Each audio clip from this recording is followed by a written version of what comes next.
ایک شخص کی خوبصورت بیوی تھی، تازہ شادی ہوئی تھی. بیوی نے ایک دن اس کو کہا، عرب ممالک کی روایتی کہانی،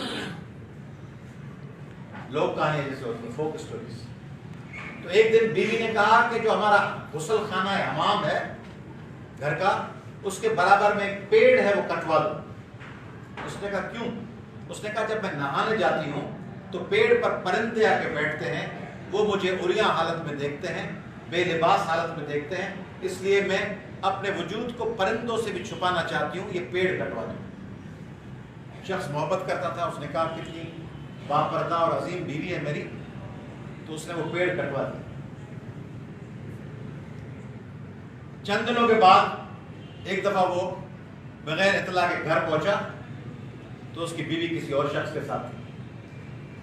چھاپا مارا اس نے، اس نے اس کو چھوڑ دیا اور گھر چھوڑ کے چلا گیا، کسی اور شہر آ گیا. وہاں بادشاہ کے محل میں ملازمت کر. ایک دن بادشاہ کے گھر چوری ہوئی، پتہ نہیں چل رہا تھا کون چوری کرتا. تو ایک مذہبی عالم وہاں رہتا تھا، شیخ صاحب کہتے تھے، اس سے مشورہ کیا، اس نے کہا میں جاؤں گا مراقبے میں بتاؤں گا. تو اس نے دیکھا کہ وہ شیخ صاحب باہر نکل رہے تھے تو وہ پنجوں پہ چل رہے تھے، ایڑی زمین کو نہیں چھو رہی تھی. تو اس شخص نے کہا، پوچھا دوسرے سے کہ یہ پنجوں پہ کیوں چل رہا ہے، ایڑی زمین پہ کیوں نہیں لگا؟ تو دوسرے لوگوں نے کہا کہ انتہائی خدا ترس، نیک اور افضل بندہ ہے، یہ کہتا ہے کہ پنجوں پہ چلو، ایڑی زمین پہ لگے گی تو کیڑے مکوڑے چینٹیاں میری ایڑی کے نیچے آ کے مر جائیں گے. تو یہ پرہیزگار اور نیک شخص ہے، یہ چینٹیاں بھی نہیں مرنے دینا چاہتا. تو وہ شخص لوٹ کے بادشاہ کے پاس گیا، اس نے کہا مجھے لگتا ہے چوری اسی شہر میں. بادشاہ نے کہا کیسے؟ اس نے کہا مجھے اندازہ ہے. بادشاہ نے پکڑ کے اس کو پٹوایا، اس نے تسلیم کر لیا شیخ میں، اور سارا سامان شیخ کے گھر سے نکلا. تو بادشاہ نے اس سے پوچھا تمہیں کیسے پتا چلا کہ یہ شیخ چور ہے؟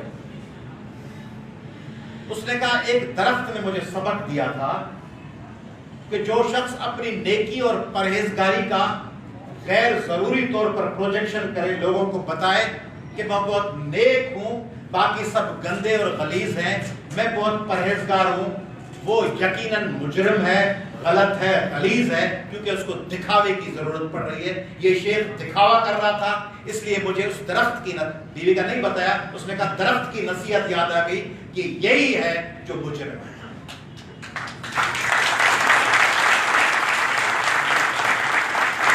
اپنے آس پاس ضرور چیک کیا کیجئے کہ کون ہے جو دکھاوا کر رہا ہے کہ تم سب حقیر ہو، میں افضل ہوں. کون ہے جو آگے کہتا ہے تم راستے سے بھٹکے ہو، میں بہتر ہوں.